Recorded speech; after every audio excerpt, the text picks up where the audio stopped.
Graduation की पहली साल में ही शैली की शादी हो गई।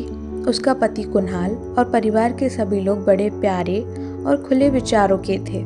जब शैली की शादी तय हुई थी तभी उसकी सास ने खुलकर कह दिया था, बेटा शादी भले ही हो जाए पर तुम अपनी पढ़ाई लिखाई कभी मत छोड़ना, जितना चाहो उतना पढ़ना। ससुराल में पहले दिन से ही सब उससे ऐसा बर्ताव करते जैसे वो यहाँ जाने कितने सालों से रह रही है।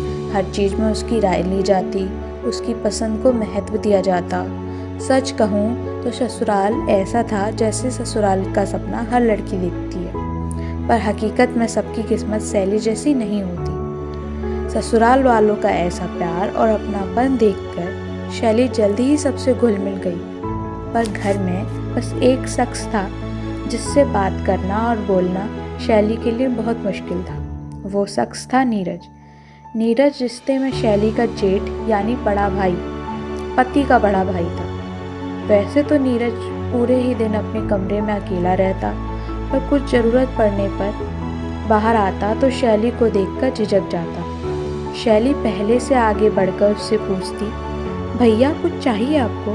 तो नीरज उसकी बात को अनसुना करके अपनी माँ से ज़रूरत की चीज़ मांगता और फिर अपने कमरे में चला जाता।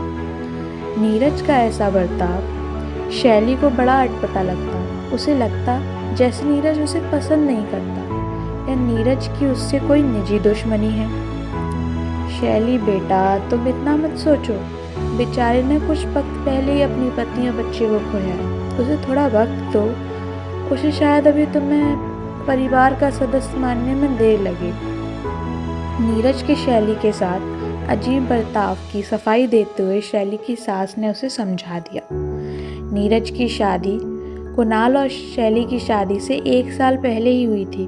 उसकी पत्नी प्रेग्नेंट थी और प्रेगनेंसी में कुछ परेशानियां हुई, जिसकी वजह से 5वें महीने में ही बेचारी की जान चली गई। घर में इतना गम का माहौल था जिसे ठीक करने के लिए कुणाल और शैली की शादी कराई गई थी, पर नीरज बेचारा अब भी उस तकलीफ से बाहर नहीं निकल पाया था, इसलिए हमेशा अकेले अपने कमरे में ही रहा करता था। एक दिन दोपहर के वक्त शैली अपने कमरे में पढ़ाई कर रही थी। कुणाल ऑफिस गया हुआ था और बाकी सब किसी न किसी काम से बाहर थे। शैली की सास भी घर में नहीं थी। नीरज को कॉफ़ी चाहिए थी। माँ घर पर नहीं थी, इसलिए वो खुद ही किचन में जाकर कॉफ़ी बनाने के लिए सामान ढूंढने लगा। खटर पटर की आवाज़ सुनकर शैली किचन में आई और नीरज से पूछा, भैया कुछ चाहिए आपको? बताइए मैं निकाल देती हूँ। शैली के पूछने पर नीरज झिझकते हुए बोला, हाँ वो कॉफ़ी मैं बना लूँगा, बस बर्तन दे दो। शैली ने बर्तन निकालकर कॉफ़ी चढ़ा दी। आई एम सॉरी, नीरज ने अटकते हुए कहा। तो शैली ने पूछा, क्यों? वो तुमसे ऐसे रूड सा बर्ताव किया ना मैंने। नीरज की बात में पश्चाताप था, जिस पर शैली बोली, ओह कोई बात नहीं, माँ ने बताया मुझे आपकी पत्नी। I am sorry. कॉफ़ी बन गई थी। शैली ने कप नीरज की तरफ बढ़ाया और जाने लगी। तभी नीरज ने पीछे से कहा, बीए के एग्ज़ाम है ना तुम्हारे, मुझसे इंग्लिश पढ़ोगी? कमज़ोर हो तुम उसमें। नीरज की बात सुनकर शैली ने हैरानी से मुड़कर देखा। वो तुम अपने कमरे में जोर जोर से पढ़ती हो ना, तब सुना मैंने, नीरज ने सफाई देते हुए कहा। तो शैली बोली, हाँ यूपी बोर्ड से हो ना, तो इंग्लिश समझ नहीं आती जल्दी। तो पढ़ोगी मुझसे? ये भाई तुम्हारे इतने काम तो आ ही सकता है ना? नीरज ने फिर से पूछा। शैली ने नीरज को कभी पहले इतना बोलता हुआ नहीं देखा था।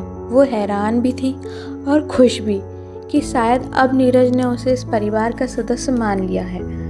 वो यह सब सोच ही रही थी कि तभी नीरज बोला, कोई बात नहीं, मैं चलता हूँ, और अपने कमरे में जाने लगा। तभी शैली ने कुछ मजाकिया ढंग से कहा, इस ट्यूशन के लिए कोई फीस तो नहीं लेंगे ना भैया?